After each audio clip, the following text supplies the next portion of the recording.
At kaugnay pa rin sa investigasyon sa maanomalya o manong flood control project sa bansa, makakapanayam natin, DPWH Secretary Vince Dizon. Sec Vince, good morning. Good morning, Ivan, Good yes. morning po. Unang tanong ko, Sec, kahapon po naghahain kayo ng reklamong kriminal laban sa 20 taga DPWH Bulacan at 5 contractors. Bukod ho dun sa sinampan yung kaso yun, ano pa ho ang mga posibleng kinakaharap nila? Unang-una ho yun sa pag-blacklist sa gobyerno nitong mga contractor. Sila ho ba'y tinanggalan na o tatanggalan pa lang na lisensya? Unang-una ho, na-blacklist na po itong mga contractor na ito. Itong 5, yung kinasuhan nyo kahapon. Opo. Oho. Opo, na-blacklist na po sila. Tapos, pagkakaalam ko po, yung pong mga kumpanya ni Vizcaya, natanggalan na rin po ng lisensya ng pickup yan, last week din.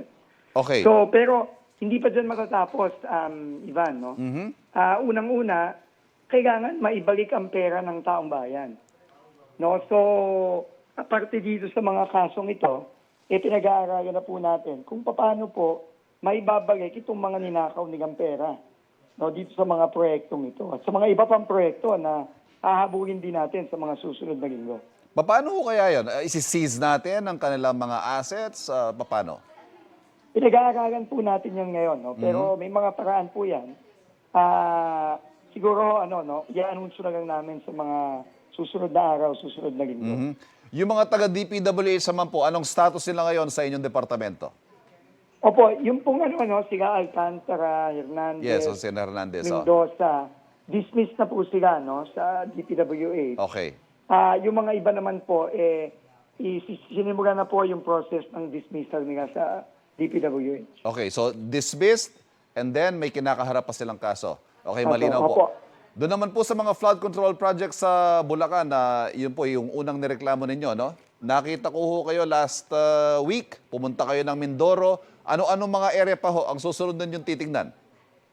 Next week po, kausap ko po si Mayor Benji Magalong. Pupunta po kami sa Baguio, dun sa mga project na pinuntahan din ng ating Pangulo.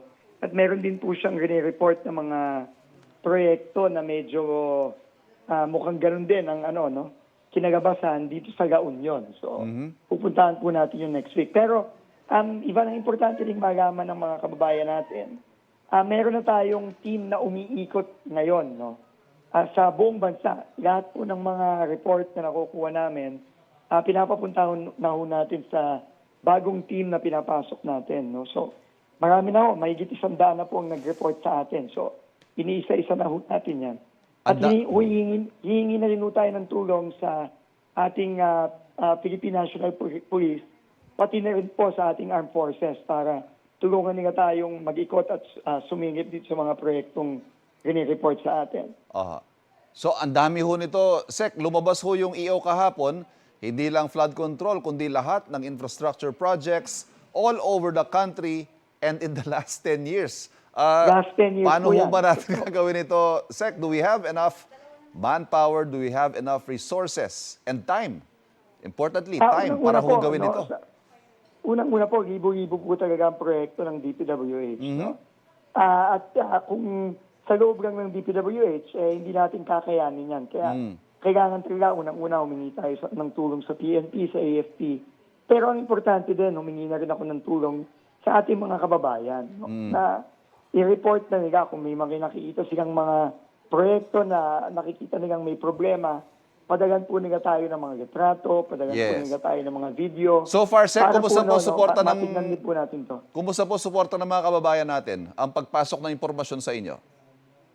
Maganda po, nakakatuwa po, no, na marami pong nagre-report ng mga ordinaryo nating mga kababayan sa atin. Mahigit 100 na po ang mga nakukuha nating report. At hindi lang sa mga proyekto, Ivan, no.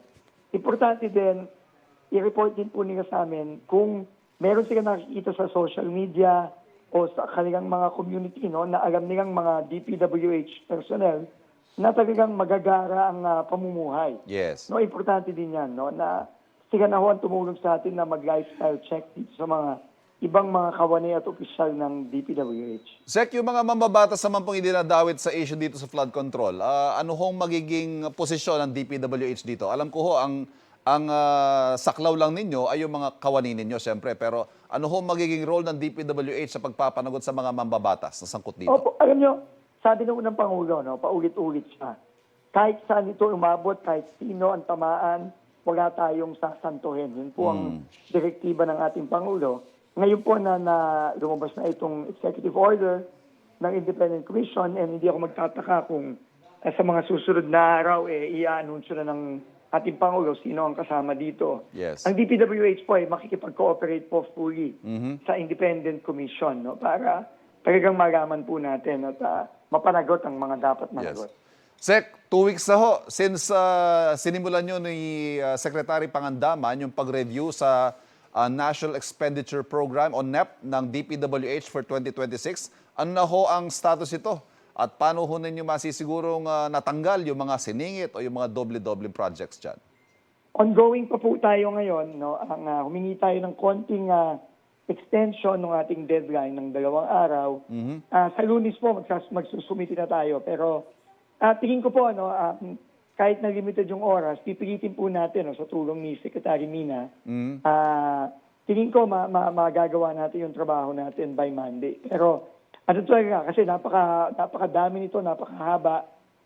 Pero pipilitin po natin kung anong talagang magagawa natin para talagang malinis natin itong budget nito. But what we can assure the public ay mas malinis po itong DPWH budget for 2026. Definitely po, definitely po. Marami po tayong mga tatanggalin, marami po tayong mga hindi isasama ayon na rin sa utos ng Pangulo. Secretary Dizon, sir, maraming salamat po sa inyo. Good morning. Maraming salamat po, God bless. Nakausap po natin Secretary Vince Dizon ng DPWH. Kapuso, huwag magpapahuli sa latest news and updates. Maging una ka sa balita at mag-subscribe sa YouTube channel ng GMA Integrated News.